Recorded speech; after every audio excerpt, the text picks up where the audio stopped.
How can you private your photos on the iPhone? Let me show you what you can do about it. If you're new on this channel, consider subscribing for tutorials and videos like this. So you open up your phone settings app and you go down, you scroll through the available things, and I want you to go to the privacy and security section right there.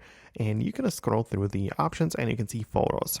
And if you want to make your photos private in the sense that you don't want apps and random, social media, whatever, to access it, then you can control it right here and then decide which application can access your photos fully, meaning all of them, and which app can get only limited access, where you pick specifically which photos and videos the app can access.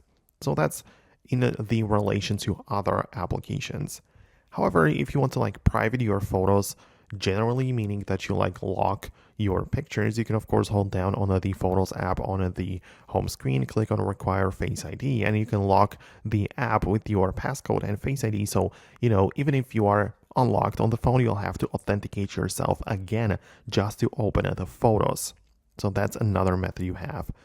But by far, I believe that it's better to do it specifically for each picture, because you can make a photo go full screen like that, and tap on the three dots in the top right and click on hide.